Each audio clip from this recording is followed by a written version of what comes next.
Welcome back, everybody, to another deep dive. And this time we are tackling a topic that is, well, pretty much unavoidable this time of year. Definitely unavoidable. Thanksgiving. We all know this story, right? The Pilgrims, the Wampanoag, a big feast gratitude. But Right. I think we both kind of agree that there's probably, A lot more to it. yeah, there's a lot more to that story. And we're going to dive into a perspective that you may not have heard before, the Native American view of Thanksgiving. Yeah. Using a couple of great sources that we found, Yes. an article from Native Hope and another one from the Citizen Potawatomi Nation. It's going to be interesting. Yeah. Yeah, so to kick things off, Yeah. we talk about gratitude and Thanksgiving, and that's definitely a big part of it. But how is Thanksgiving viewed by many Native Americans? Well, it's true that gratitude is, a core value in many Native American cultures. Yet for many, Thanksgiving isn't a celebration. It's Rare. actually a national day of mourning. A day of mourning. Wow, that's powerful. Yeah. And the article from Native Hope really doesn't shy away from the hard truths there. It talks about Thanksgiving as a reminder of the genocide of millions of Native people, the theft of their lands, and the constant attacks on their culture. Hmm. And it even mentions that every year there's a gathering at Coles Hill in Plymouth, Right. the supposed site of that first Thanksgiving. Right. But it's for mourning and protest, not celebration. Yeah. I think it's important to understand that the traditional Thanksgiving story often leaves out a lot of the historical context, Okay. the context of colonization, Right. and the impact that it had on Native Americans. So there's a lot more to this story than we typically hear. What about the Citizen Potawatomi Nation article? What kind of perspective does that offer? Well, that one digs into how the Thanksgiving story that we often learn is, in a way, a very carefully constructed narrative. It was constructed with political intentions. Uh-huh. It points out that Thanksgiving wasn't even an official holiday in the U.S. until 1863, Oh, wow. right in the middle of the Civil War. Oh, interesting. Yeah, and President Lincoln declared it shortly after the Dakota War of 1862, which was a conflict sparked by broken treaties and the government's failure to provide food and resources to the Dakota people. So Lincoln established Thanksgiving amidst a civil war and right after another conflict with Native Americans. That's a pretty loaded time to create a holiday about unity and gratitude. Exactly. And Dr. Kelly Mosteller, who's the Cultural Heritage Center director for the Citizen Potawatomi Nation, she even calls Thanksgiving propaganda in the article. Wow. It was a way to promote a sense of national unity and healing when the country was deeply divided. So you're saying Thanksgiving as we know it wasn't just about a shared meal. It was strategically positioned by Lincoln to try to bring a divided nation together. That adds a whole new layer of complexity to this holiday, wouldn't you say? It definitely does. And it starts to kind of dismantle this idea of peaceful coexistence between the Pilgrims and the Wampanoag. Right. The reality was much more shaped by power imbalances and cultural misunderstandings. Yeah, I'm starting to see how the familiar Thanksgiving story is not only incomplete, but potentially misleading. Right. It's like we've been given a simplified version that glosses over a lot of difficult history. Exactly. And that history helps us understand why Thanksgiving has such different meanings for different people. Okay. What might be a simple celebration of gratitude for some is, for many Native Americans, a stark reminder of a traumatic past Yeah. that continues to affect their communities today. So how about we unpack some of those historical inaccuracies that the articles bring up? They mention several myths about the Pilgrims and their arrival in Plymouth that are often perpetuated in textbooks and popular culture. Right. Well, one common myth is that the Pilgrims landed in Plymouth by pure chance, Yeah. blown off course by a storm. Right. But the Citizen Potawatomi Nation article challenges that idea. Hmm. It cites James W. Lowen's book, Lies My Teacher Told Me. Oh, I've heard of that one. Yeah, which argues that the Pilgrims likely intended to land in Massachusetts all along. Wow, I never knew that. I always pictured them lost at sea and stumbling upon Plymouth Rock. Right. And another myth is that they were forced to land in Plymouth because winter was coming, Right, I remember learning that in school. and they couldn't make it to Virginia. Exactly. But as the article points out, the weather in Virginia would have been much milder, That's true. so something else must have been going on. Okay, so what's the real story then? Why did they end up in Plymouth? Well, Lowen suggests that the Dutch may have bribed the captain of the Mayflower to sail north, keeping the Pilgrims away from New Amsterdam, which was their colony in present-day New York. So the idea of the Pilgrims as these innocent settlers seeking religious freedom, Mhm. it starts to crumble a bit when you consider these historical details. It's like they had a plan and weren't just wandering around lost at sea. Exactly. Mm. And it gets even more complicated when you consider the role of disease in their settlement. Okay. Both articles emphasize that European diseases brought by earlier explorers and fishermen had already decimated native populations in New England, Wow. even before the Pilgrims landed. Mm.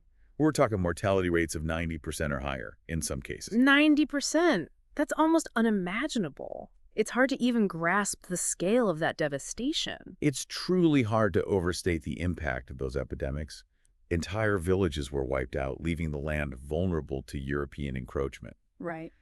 And the Pilgrims, arriving in this context, interpreted the devastation through their own religious beliefs. Oh, wow. They saw it as a sign from God that they were meant to take possession of the land. Okay, this is a lot to take in, but it's important to understand the full picture. And it really challenges this notion of a balanced exchange between the Pilgrims and the Wampanoag. Yeah. It wasn't as if both groups were starting on equal footing. Right, the Wampanoag, severely weakened by disease, saw the Pilgrims as potential allies against rival tribes like the Narragansett.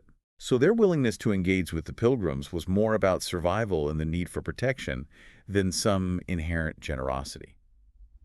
It really highlights the importance of understanding events from multiple perspectives, doesn't it? That first Thanksgiving was likely a much more tense and uncertain event than we usually imagine. And it definitely wasn't the beginning of some lasting peace and cooperation, right?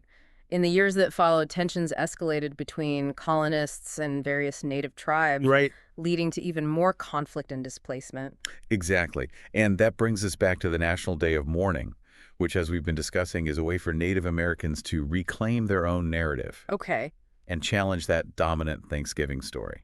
The Native Hope article tells the story of Wamsutta, Frank James, a Wampanoag leader who was invited to speak at a Thanksgiving event back in 1970. Oh, wow. But when the organizers found out he was going to talk about broken treaties and the impact of colonization, they uninvited him. Really? It's a pretty clear example of how uncomfortable the truth can be, especially when it challenges those deeply ingrained beliefs and national myths. Yeah. Jones's exclusion from that event sparked the first National Day of Mourning, which has continued every year since. It's powerful. So it's not just about mourning the past, right? Right. It's also about advocating for the rights and recognition of Native Americans today.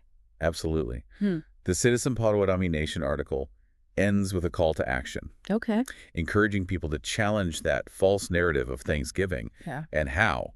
By incorporating accurate Native American history into education Okay. and supporting Native-led initiatives. You know, Dr. Mosteller suggests using resources like the Chickasaw Nation's curriculum, Oh, yeah? which offers a more balanced and truthful look at Thanksgiving and Native American history. Yeah, that's a good one. I like that idea, especially for those of us who might have learned a very different version in school. What strikes me is that both articles acknowledge that even within Native American communities, there are diverse feelings and responses to Thanksgiving. Yeah, that's a crucial point. There's no single Native American viewpoint. Right. Just like any group of people, there's a spectrum of opinions and experiences. So the Native Hope article points out that some Native Americans reject the holiday completely, Mm. while others choose to focus on the positive messages of gratitude and gathering with loved ones while still acknowledging that complicated history.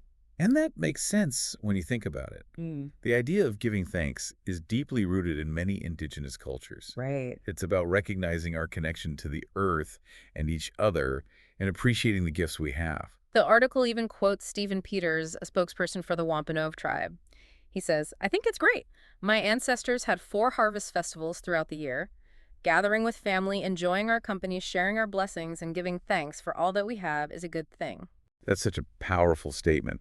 It really highlights the resilience of indigenous traditions and the ability to find meaning and connection, even in the face of historical trauma. But Peters goes on to say, "I also ask that you take a moment in that day to remember what happened to my people and the history as it was recorded, and not the narrative that we had been given in the history books." Which brings us back to that key takeaway from this entire deep dive. It's not about erasing Thanksgiving or rejecting gratitude. It's about holding those positive values alongside a more complete and accurate understanding of history.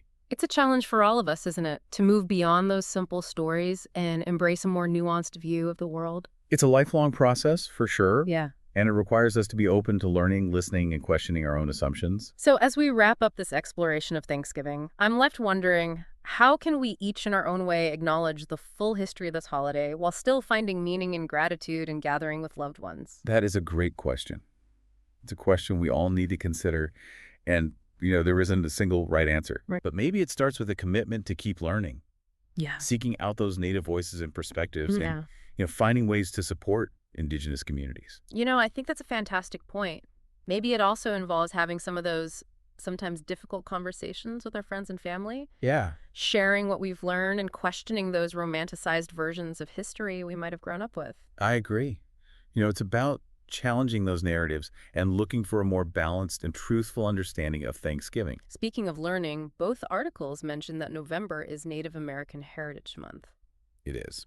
So this deep dive is really just a starting point for all of you out there. Keep exploring those diverse perspectives. And remember, there's a wealth of resources out there. Yeah.